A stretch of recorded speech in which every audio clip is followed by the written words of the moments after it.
कहानी की शुरुआत होती है एरिक नाम के एक लड़के से, जो एक दर्दनाक हादसे के बाद हमेशा के लिए बदल जाता है। एक दिन जब एरिक अपने घर लौटता है तो उसे वहां एक भयानक मंजर देखने को मिलता है।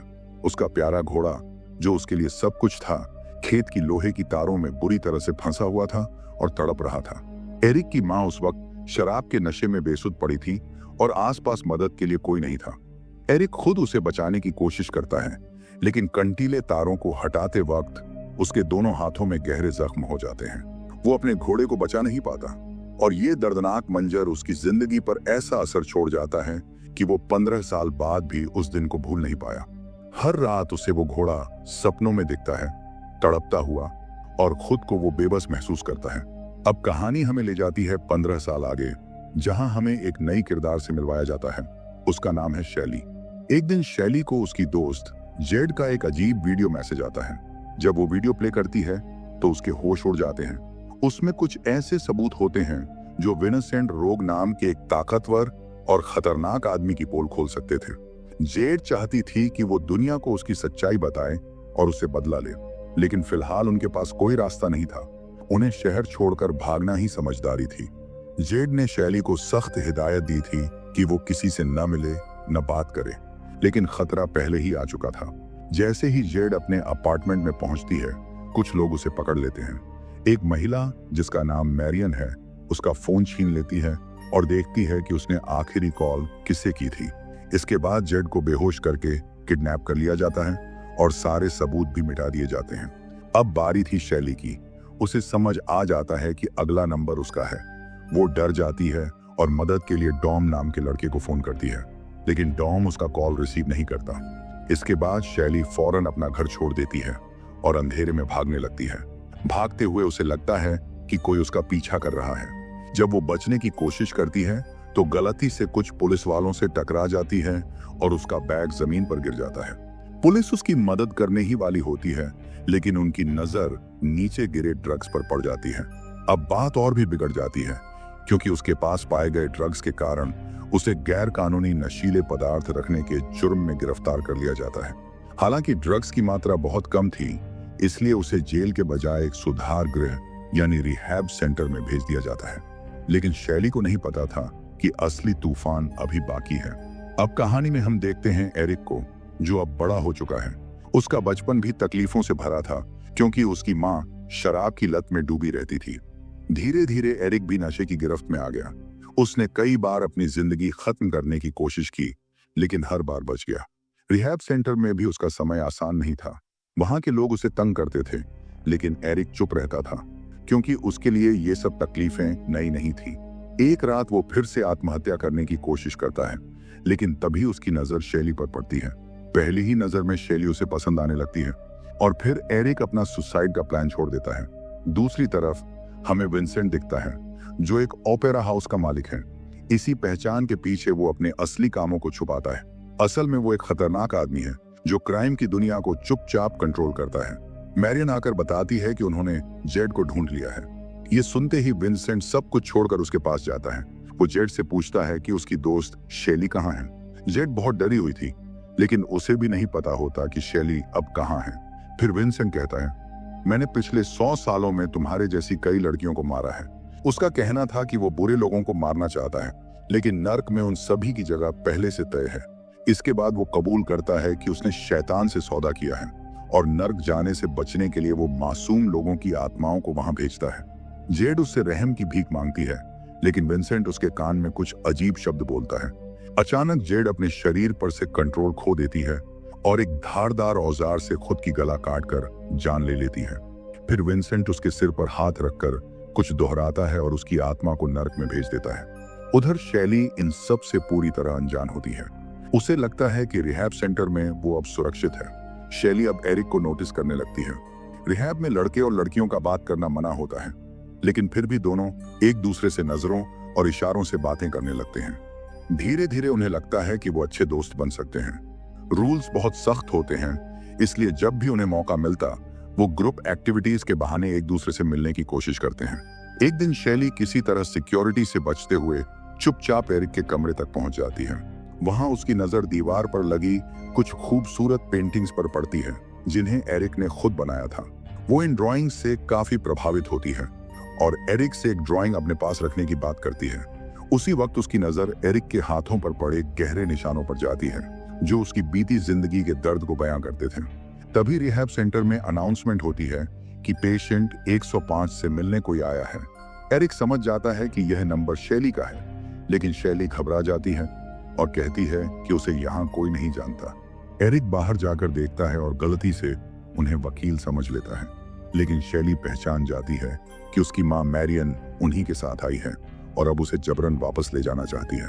वो डर से एरिक से कहती है कि वो उसे छुपा ले। एरिक उसे एक छुपे रास्ते से निकालता है और वेंटिलेशन सिस्टम के जरिए दोनों ग्राउंड फ्लोर तक पहुंच जाते हैं। सिक्योरिटी को कुछ समझ आए उससे पहले ही वो दोनों बाहर की फेंस लांघकर वहां से भाग निकलते हैं। रास्ते में एक अजनबी से लिफ्ट लेकर वो शहर से बहुत दूर चले जाते हैं और शैली एक पुराने खाली अपार्टमेंट में रुकती है जो उसके दोस्त का होता है। शैली चाहती है कि एरिक वहां न रहे क्योंकि उसके लिए खतरा बढ़ सकता है, लेकिन एरिक उसे अकेला छोड़ने को तैयार नहीं होता। इसलिए दोनों कई दिनों तक वहां छुपे रहते हैं और अपनी जिंदगी के पुराने दुख और यादें एक दूसरे से बांटते हैं। इस दौरान दोनों के बीच गहरी दोस्ती और नजदीकियां बनने लगती हैं। दूसरी तरफ कुछ लोगों को पानी में एक लाश मिलती है, वो जेड की होती है। पुलिस को जानकारी दी जाती है, लेकिन पुलिस खुद विंसेंट के अंडर होती है, इसलिए वो इस खबर को दबा देती है। जब ये बात विंसेंट को पता चलती है तो वह गुस्से में मैरियन को आदेश देता है कि उस लड़की को जल्द से जल्द ढूंढकर खत्म कर दो, क्योंकि अगर वीडियो बाहर आ गया तो उसकी असली सच्चाई सबके सामने आ जाएगी। मगर इन सबसे अनजान शैली और एरिक अपनी नई जिंदगी के कुछ खुशनुमा पल जी रहे होते हैं। वे जंगलों में जाकर कैंपिंग करते हैं और शैली म्यूजिक में खो जाती है, जैसे उसने अपना पुराना दर्द कहीं पीछे छोड़ दिया हो। एक दिन शैली पियानो बजा रही होती है, लेकिन अचानक उसका मन परेशान हो जाता है। उसे अपनी पुरानी जिंदगी की वो कड़वी यादें फिर से सताने लगती हैं, जिनसे बचने के लिए उसने कभी ड्रग्स लेना शुरू किया था। वो एरिक को बताती है कि जब वो बहुत छोटी थी तब उसकी माँ ने उसे पैसों के लिए ऐसे काम करवाए जो उसकी उम्र के बच्चों को नहीं करने चाहिए थे। शैली को लगता है कि उसने भी लोगों को चोट पहुंचाई है, लेकिन वो पूरी बात नहीं बताती क्योंकि उसे डर होता है कि अगर एरिक को सच्चाई पता चली तो वो उसे छोड़ देगा। लेकिन एरिक उसका हाथ थाम कर कहता है कि जब उसने शैली को पहली बार देखा था उस रात वो अपनी जान लेने वाला था, लेकिन शैली को देखकर उसने वो फैसला बदल दिया। एरिक उसे भरोसा दिलाता है कि वो कभी उसे छोड़कर नहीं जाएगा। फिर दोनों एक दूसरे को गले लगाते हैं। उसी दिन शैली एरिक को एक डांस क्लब ले जाती है। जब वो दोनों डांस कर रहे होते हैं तभी डॉम उन्हें देख लेता है और शैली को वहां से तुरंत जाने को कहता है। शैली को पता चलता है कि उसके दोस्त चीट का मर्डर कर दिया गया है और अब वही लोग उसके पीछे भी पड़े हैं। एरिक उससे पूछता है कि ये सब क्या है, लेकिन शैली कहती है कि घर पहुंचकर वो सब कुछ बता देगी। लेकिन जैसे ही वो दोनों अपार्टमेंट पहुंचते हैं विनासेंट के आदमियों का हमला हो जाता है। एरिक अपनी आंखों के सामने शैली को मरते हुए देखता है और कुछ ही पल बाद उसकी खुद की भी मौत हो जाती है। मरने से पहले एरिक को अजीब से विजन दिखते हैं, जैसे शैली पानी में डूब रही हो। फिर अचानक एरिक की आंखें खुलती हैं और वो खुद को किसी अजीब सी वीरान जगह पर पाता है। वहां हर तरफ कौवों की आवाजें गूंज रही होती हैं। तभी उसे एक रहस्यमयी आदमी दिखाई देता है जो उसे अपने पीछे आने को कहता है। एरिक को लगता है कि शायद ये किसी ड्रग का असर है, क्योंकि वो जो देख रहा होता है वैसी दुनिया उसने कभी नहीं देखी थी। जब एरिक उस अजनबी से पूछता है कि वो कहाँ है तो वो खुद को क्रोनोस बताता है और कहता है कि तुम अब वहीं हो जहां तुम्हें होना चाहिए। क्रोनोस एरिक को एक रहस्यमय कहानी सुनाता है। वो कहता है कि जब कोई इंसान मरता है तो ऐसा माना जाता है कि कौवे उसकी आत्मा को सही जगह पहुंचाने में मदद करते हैं, लेकिन कभी कभी मौत इतनी दर्दनाक होती है कि आत्मा भटक जाती है और उसे शांति नहीं मिल पाती।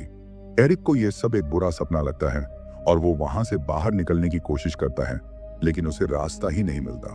तभी क्रोनोस कहता है कि लगता है तुम्हें अब तक कुछ समझ नहीं आया, और फिर उसे धक्का देकर वापस उसकी दुनिया में भेज देता है। अचानक एरिक खुद को अपने अपार्टमेंट में पाता है और शैली को आवाज लगाता है। तभी उसे बाहर किसी के आने की आहट सुनाई देती है। ये विनासेंट का आदमी होता है जो शैली का फोन लेने आया था। वो खुद को पुलिस वाला बताकर एरिक को बहकाने की कोशिश करता है। एरिक उस पर भरोसा कर लेता है और उसे सारी बात बताने लगता है, लेकिन वो आदमी बिना किसी चेतावनी के एरिक को गोली मार देता है। एरिक को लगता है कि उसकी मौत हो गई है, लेकिन कुछ पल बाद उसे एहसास होता है कि वो अब भी जिंदा है। गुस्से में वो उस नकली अफसर को मार डालता है, लेकिन उसके अपने शरीर की हालत भी बहुत खराब हो जाती है। उसके पेट से आंतें बाहर आ रही होती हैं, मगर धीरे धीरे उसका शरीर खुद को ठीक करने लगता है। एरिक को अपने सिर में फिर से क्रोनोस की आवाजें सुनाई देती हैं और वो देखता है कि एक काला कौवा लगातार उसका पीछा कर रहा है।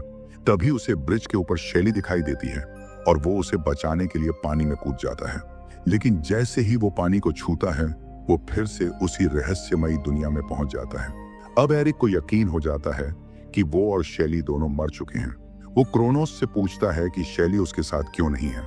क्रोनोस बताता है कि शैली की आत्मा नर्क में है और अगर एरिक चाहे तो उसे वापस ला सकता है, लेकिन इसके लिए उसे उन लोगों को खत्म करना होगा जिन्होंने उन्हें मारा, क्योंकि वो लोग मासूमों की आत्माएं नर्क में भेज रहे थे और दुनिया के संतुलन को बिगाड़ चुके थे। क्रोनोस एरिक से कहता है कि अगर वो इस काम को पूरा करता है तो उसे दोबारा जीने का मौका मिलेगा। ये शक्तियां तब तक उसके पास रहेंगी जब तक उसका और शैली का प्यार सच्चा है। अब एरिक अमर तो होगा, लेकिन उसे हर चोट का दर्द जरूर महसूस होगा। अब एरिक वापस अपनी दुनिया में लौट आया था और बदला लेने के लिए तैयार था। सबसे पहले वह अपने एक पुराने दोस्त के पास जाता है ताकि हथियार जुटा सके। इसके बाद वह शैली की माँ सोफिया से मिलने जाता है, लेकिन सोफिया झूठ बोलती है कि शैली की मौत ड्रग ओवरडोज की वजह से हुई थी। एरिक उसकी आंखों में देखकर कहता है कि वो जानता है सच क्या है, क्योंकि वो खुद वहां मौजूद था जब शैली को मारा गया था। वो साफ साफ कहता है कि अगर तुम भी इसमें शामिल निकली तो मैं तुम्हें भी नहीं छोड़ूंगा।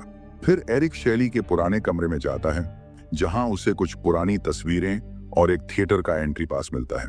उसी थिएटर में जाते हुए एरिक को रास्ते में वो शख्स मिल जाता है जिसने उसे मारा था। वो एरिक के सिर पर बंदूक रखकर पूछताछ करता है, लेकिन तभी एरिक की बॉडी खुद एक्टिव हो जाती है और बिना देर किए वो उस आदमी को मार देता है। थिएटर के बाहर आते वक्त एरिक को मैरियन दिखती है। वो उस पर गोली चलाता है, लेकिन वो बुलेट प्रूफ ग्लास के पीछे होती है और बच जाती है। एरिक उसका पीछा करते हुए उसकी कार तक पहुंचता है, लेकिन लंबी चेज के बाद वो कार से गिर जाता है और एक ट्रक के नीचे बुरी तरह कुचला जाता है। हालांकि उसकी हीलिंग पावर उसे दोबारा जिंदा कर देती है, लेकिन दर्द बहुत भयानक होता है। उधर विंसेंट को अब पता चल जाता है कि एरिक मरकर भी जिंदा हो चुका है और वो गुस्से में आकर शैली की मां सोफिया को मार डालता है। साथ ही अपने लोगों को आदेश देता है कि एरिक को जिंदा पकड़ा जाए। इस बीच एरिक डोम को ढूंढ लेता है और उसे सब सच्चाई पता चलती है कि इन सब के पीछे विंसेंट ही है। वो इंसानों के दिमाग में घुसकर उनके अंदर के अंधेरे को उन पर हावी कर देता है। एरिक फिर शैली के अपार्टमेंट में जाकर सब कुछ छानता है और उसे वो फोन मिल जाता है जिसमें असली वीडियो रिकॉर्ड थी। जब एरिक वो वीडियो देखता है तो उसमें शैली को किसी का मर्डर करते हुए देखता है, और वो भी विंसेंट की मैनिपुलेशन में आकर। हत्या इतनी भयानक थी कि एरिक वीडियो पूरा देख भी नहीं पाता। उसे शैली की सच्चाई पर शक होने लगता है। कहीं वो उसके साथ प्यार का नाटक तो नहीं कर रही थी। लेकिन एरिक का दोस्त उसे समझाता है कि जब तक सारी सच्चाई सामने ना आ जाए तब तक कोई भी फैसला नहीं लेना चाहिए। जब एरिक अपने जवाब की तलाश में जुटा होता है, तभी विंसेंट के बदमाश साथी उस पर हमला कर देते हैं। एरिक पूरी ताकत से लड़ता है, लेकिन इसी दौरान उसे गोली लग जाती है। वो हैरान रह जाता है जब उसे पता चलता है कि इस बार उसकी बॉडी खुद को ठीक नहीं कर रही, और फिर धीरे धीरे उसकी सांसें थम जाती हैं। जब उसकी आंख दोबारा खुलती है तो वो खुद को फिर से उसी रहस्यमय दुनिया में पाता है जहां क्रोनोस उसका इंतजार कर रहा होता है। क्रोनोस उसे बताता है कि उसकी शक्तियां इसलिए चली गईं क्योंकि उसने अपना वादा पूरा नहीं किया और शैली के प्यार पर शक किया। अब बहुत देर हो चुकी है। शैली की आत्मा को बचाना अब मुमकिन नहीं, लेकिन एरिक हार मानने को तैयार नहीं होता। वो साफ कहता है कि उसका प्यार झूठा नहीं था और अगर जरूरत पड़ी तो वो शैली के लिए खुद नर्क में जाने को तैयार है। उसके इतना कहते ही चारों ओर से कौवे उसे घेर लेते हैं। क्रोनोस अपने खून को एरिक के खून के साथ मिलाता है और रहस्यमयी शब्दों को दोहराना शुरू करता है। एरिक का शरीर तड़पने लगता है, उसकी रगों में बहता खून काला पड़ने लगता है और भयंकर दर्द में वो चिल्लाता है। इस प्रक्रिया के बाद अब एरिक के पास दोनों दुनियाओं में आने जाने की शक्ति होती है और उसे एक बार फिर अपना मिशन पूरा करने का मौका दिया जाता है। वो फिर से अपनी मरी हुई बॉडी में लौट आता है, इस बार और भी ज्यादा खतरनाक और शक्तिशाली बनकर। उठते ही वो उन सबको खत्म कर देता है जिन्होंने पहले उसे मारा था। उनमें से एक के फोन पर उसे एक मैसेज मिलता है जिससे पता चलता है कि मैरियन अब ओपेरा हाउस में आने वाली है। एरिक अपना चेहरा पेंट करता है, एक डरावना रूप अपनाता है और फिर विंसेंट से बदला लेने के लिए निकल पड़ता है। जैसे ही वो ओपेरा हाउस में घुसता है, वो अपने रास्ते में आने वाले हर एक आदमी को बेरहमी से मार गिराता है। तलवारें, चाकू, गोलियां, कुछ भी उसे रोक नहीं पाते। वो पूरा हॉल लाशों से भर देता है। एरिक जब मैरियन तक पहुंचता है तो उससे विंसेंट के बारे में पूछता है। मैरियन डर के मारे सब कुछ बता देती है, लेकिन एरिक उसे और उसके असिस्टेंट को मारकर उनकी लाशें स्टेज के बीच ऑडियंस के सामने फेंक देता है। इस मंजर को देखकर वहां अफरा तफरी मच जाती है। इसके बाद एरिक सीधा विंसेंट के प्राइवेट विला पहुंचता है, जहां वो आराम से बैठा होता है और अपने बाल संवार रहा होता है, जैसे उसे कोई डर ही नहीं हो। एरिक उसकी गर्दन पर तलवार रख देता है और कहता है कि अब अंत करीब है, लेकिन विंसेंट बिल्कुल भी घबराता नहीं। वो अपने हाथ पर खुद ही कट लगाकर दिखाता है कि वो भी एक आम इंसान है। उसके पास कोई ताकत नहीं, कोई सुरक्षा नहीं, सिर्फ अंधेरा है जिसे उसने सब पर हावी कर दिया।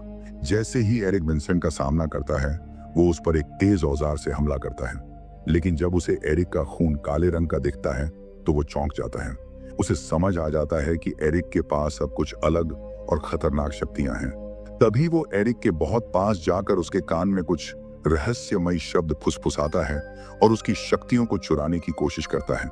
वो एरिक के अंदर छिपी दुख भरी यादों को बाहर निकालकर उसकी आत्मा पर काबू पाने लगता है। एरिक लगभग हार मानने ही वाला होता है, तभी दोनों किसी दूसरी दुनिया में पहुंच जाते हैं। वहां पर एरिक को पता चलता है कि विंसेंट जिंदा होते हुए भी उस दुनिया में आ चुका है, लेकिन उसने अपने जीवन में इतने पाप किए थे कि अब उसे माफी नहीं मिल सकती थी। तभी नर्क से आए डरावने राक्षस उसे घसीटते हुए ले जाते हैं और उसे एक बेहद दर्दनाक अंत देते हैं। एरिक ने आखिरकार अपना वादा पूरा कर दिया था और जैसा क्रोनोस ने कहा था, शेली की आत्मा नर्क से वापस लौट आती है। लेकिन एरिक अब वापस नहीं जा सकता था, क्योंकि उसने अपने प्यार के लिए खुद को कुर्बान कर दिया था। शेली को कुछ समझ में आता उससे पहले ही वह खुद को अपने अपार्टमेंट में पाती है। उसके सामने क्रोनोस खड़ा होता है और उसे बताता है कि एरिक ने उसकी जान बचाने के लिए अपनी जान दे दी। शेली जब पीछे मुड़ती है तो उसे एरिक की लाश दिखाई देती है। वो फूट फूट कर रोने लगती है और उनके साथ बिताए हर पल को याद करती है। दूसरी दुनिया में अब एरिक क्रोनोस की जगह ले चुका होता है। उसे वहीं रहना था जब तक कोई दूसरा उसकी जगह लेने ना आए। अब ये उसकी नई नियति थी जिसे उसने स्वीकार कर लिया था। लेकिन एरिक के दिल में एक उम्मीद अब भी थी कि एक दिन वो और शैली फिर मिलेंगे। और यहीं पर यह कहानी खत्म होती है।